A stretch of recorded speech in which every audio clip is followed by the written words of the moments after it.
Saya ingin memperkenalkan nama-nama ahli kumpulan saya, yaitu Nur Ashikin sebagai ketua kumpulan ini. Seterusnya Nur Kasih, Nur Sahara, Nur Safira, Nur Syamina, dan yang terakhir Cikgu Merani John sebagai guru pembimbing kami. Tajuk eksperimen kami ialah mengenal pasti keadaan suhu yang selamat untuk masuk ke dalam ruang terkurung confined space. Pemboleh ubah dimalarkan ialah kelembapan di ruang terkurung. Pemboleh ubah dimanipulasikan ialah keadaan persekitaran, contohnya seperti tempat panas dan tempat sejuk. Pemboleh ubah bergerak balas kami pula ialah suhu.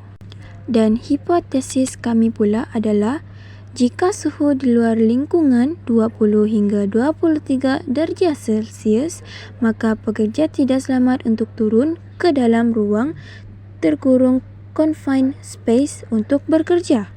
Dan jika suhu melebihi 40 darjah Celsius, maka pekerja tidak selamat turun ke dalam ruang terkurung confined space untuk bekerja juga. Prototipe saluran pipe yang sempit merupakan plastik sampai yang dibentuk seperti saluran pipe. Kedua, masukkan kotak dan lekatkan dekat saluran pipe yang kita buat. Ketiga, ikatkan pocket lap menggunakan benang dan masukkan pocket lap ke saluran pipe. Keempat, letakkan saluran pipe ini di tempat panas ataupun sejuk dan tunggu selama beberapa menit. Dan terakhir, pada suhu sejuk pula, kami mendapati ada perubahan suhu di mana suhu menurun daripada 28 hingga 27 darjah Celsius dalam masa 3 minit. Suhu panas pula, kami mendapati ada perubahan di mana suhu meningkat daripada 40 hingga 42 darjah Celsius dalam masa 3 minit. Dapat disimpulkan di sini bahawa suhu dalam ruang yang sempit dan tidak sesuai untuk pekerja. Apakah SDG? SDG ialah Sustainable Development Goals, terdiri daripada 17 matlamat yang dikemukakan oleh Pertumbuhan Bangsa-Bangsa Bersatu. Ini menyokong 9 SDG. Saya dan rakan-rakan akan lebih melanjutkan lagi. Saya Nur Ashikin binti Matail memilih SDG ketiga, Good Health and Well-being. Kesihatan yang baik dan kesejahteraan. Satu isu keselamatan yang perlu diberikan pemerhatian iaitu kesan perubahan suhu dalam ruangan yang sempit yang boleh memberi kesan pada pekerja seperti pening, sesak nafas dan menyebabkan seorang pekerja itu pingsan dan membuat tubuh badan pekerja itu melemah dan boleh mengakibatkan seorang itu terkena serangan strok haba. SDG keempat, Quality Education. Pendidikan yang berkualiti. Semasa kami melakukan projek oil and gas, kami telah mengetahui banyak hal tentang pekerjaan oil and gas.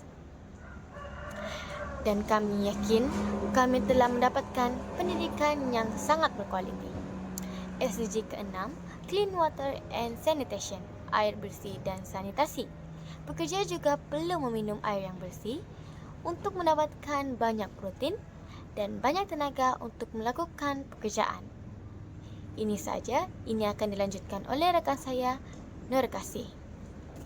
Saya Nur Kasih akan menyambung SDG saya, yaitu SDG ke-5, yaitu Gender Equality atau kesemerataan jantina. Tujuan bagi kesemerataan jantina ialah memberikan akses kemudahan untuk bekerja di oil and gas untuk sumber dan peluang tanpa mengira jantina agar kesemerataan itu sama rata tanpa mengira jantina.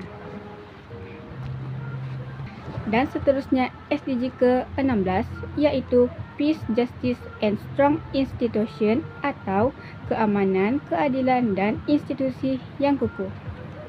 Kebanyakan pelantar oil and gas menyokong SDG 16 yaitu Peace, Justice, and Strong Institution.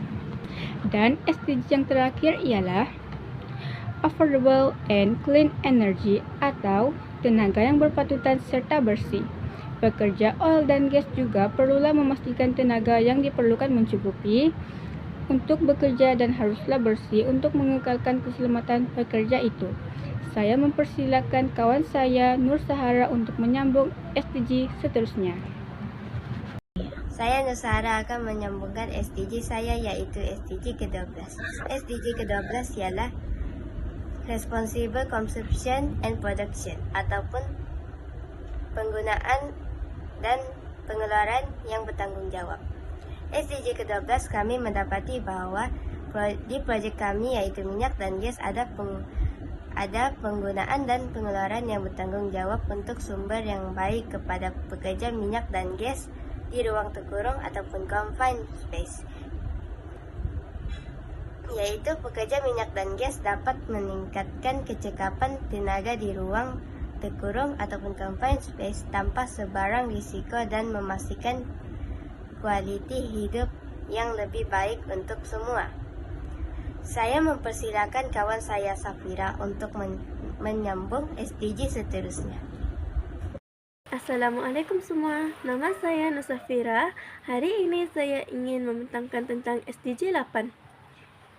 Industri oil and gas sangat mementingkan keselamatan pekerja yang bertugas di dalam terowong yang sempit. Oleh itu, kami menyokong SDG 8, yaitu Decent Work and Economic Growth, yang bermaksud pekerjaan yang baik dan pertumbuhan ekonomi. Itu sahaja daripada saya. Sekian, terima kasih. Demikianlah penerangan SDG bagi projek kami yang bertajuk mengenal pasti keadaan suhu yang selamat untuk masuk ke dalam ruang yang terkurung confined space. Kami sangat berterima kasih kepada Cikgu Mariani John kerana telah memberikan kami peluang untuk mendalami ilmu pengetahuan dalam bidang SDG atau Sustainable Development Goal. Sekian, itu sahaja. Terima kasih.